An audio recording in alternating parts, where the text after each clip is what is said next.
तो दो तस्वीरें आप देखिए, आतंकी के लिए मार्च किया जा रहा है। दो तस्वीरें, एक बडगाम की तस्वीर है, दूसरी लखनऊ की तस्वीर है। यहाँ पर दुकानें बंद करके लखनऊ में नसरल्लाह के समर्थन में मार्च किया गया है। छोटे इमामबाड़ा से बड़े इमामबाड़ा तक मार्च निकाला गया। ये शिया समुदाय का इलाका है जहां पर बंद करके ये मार्च किया गया। नसरल्लाह के समर्थन पर गिरिराज का बयान सामने आया। गिरिराज बोले नसरल्लाह कोई गांधी नहीं था, उसके मरने से कुछ लोग चुनाव प्रचार रोक रहे हैं। महबूबा मुफ्ती ने नसरल्लाह का समर्थन किया है, उमर अब्दुल्ला ने भी समर्थन किया है। तो अब इस पूरे मामले पर गिरिराज सिंह का, बीजेपी नेता गिरिराज सिंह का ये बयान सामने आया है कि उसके मरने से कुछ लोग चुनाव प्रचार रोक रहे हैं, वो कोई बड़ा नेता नहीं था। क्योंकि कल ये खबर आई थी कि नसरल्लाह के मौत की खबर के बाद महबूबा मुफ्ती ने यह ऐलान किया था कि वो चुनाव प्रचार नहीं करेंगे और अब्दुल्ला ने भी समर्थन किया था। उसी के बाद गिरिराज सिंह का ये बयान। हिजबुल्लाह कौन है?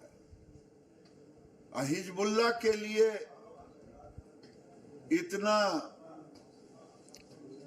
इलेक्शन रुकवाना क्या? हिजबुल्लाह क्या गांधी जी हैं क्या भारत के लिए?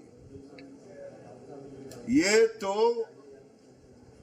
कोई भी ऐसा व्यक्ति होगा जो फैनेटिक होगा, उसके लिए ये काम करते हैं।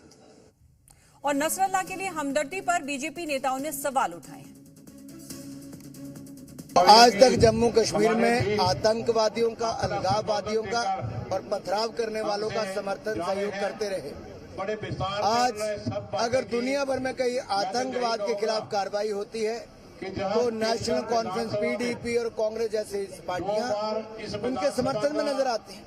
उनको गाजा तो नजर आता है, लेकिन ढाका में हिंदुओं की हत्याएं नजर नहीं आती। वो आतंकी संगठन है, उनका तो नेस्तनाबूद होना चाहिए। अगर उनको मारा गया है तो अच्छी पहल है।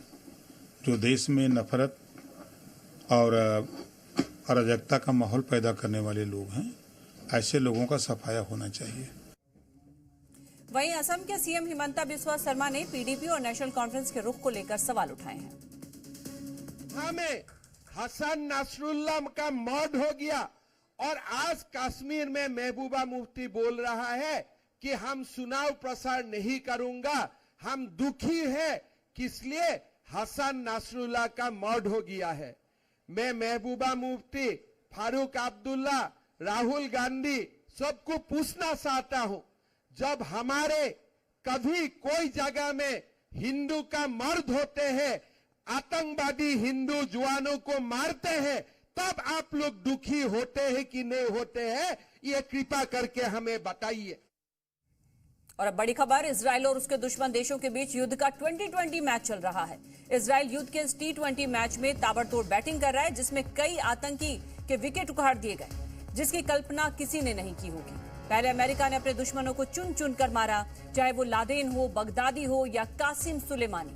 और ठीक उसी अंदाज में अब इजराइल अपने दुश्मनों को चुन चुन कर मार रहा है। इजराइल ने पहले हमास चीफ इस्माइल हानिया को ठिकाने लगाया और अब हिजबुल्लाह चीफ नसरल्लाह को मार डाला।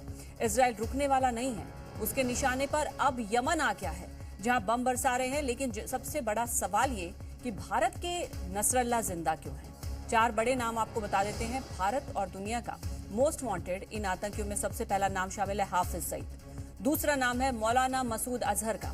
सैयद सलाउद्दीन और दाऊद इब्राहिम जैसे दुर्दांत आतंकी अभी जिंदा हैं और भारत को नुकसान पहुंचाने की हर संभव कोशिश में लगे रहते हैं। ऐसे में जब एक तरफ इजराइल अपने दुश्मनों को चुन चुन कर ठिकाने लगा रहा है, तो फिर भारत पर दबाव बनना लाजमी है। तो सवाल यह भी उठता है कि भारत के नसरल्लाह अब जिंदा क्यों हैं और भारत इन पर कब कार्रवाई करेगा? दो तस्वीरें हम आपको दिखा रहे हैं, हाफिज सईद की तस्वीरें दिखा रहे हैं, संसद हमले का आरोपी मसूद अजहर, 2 तस्वीरें ये भी दिखा रहे हैं। तो ये भारत के नसरल्लाह है। अगर इजराइल ने एक्शन लेते हुए हिजबुल्लाह चीफ का काम तमाम कर दिया, तो अब भारत पर दबाव है कि वो अपने आतंकियों को कब ठिकाने लगाएगा। मुंबई हमले का आरोपी एक तरफ हाफिज सईद आप देख रहे हैं, दूसरी तरफ संसद के हमले का आरोपी मसूद अजहर।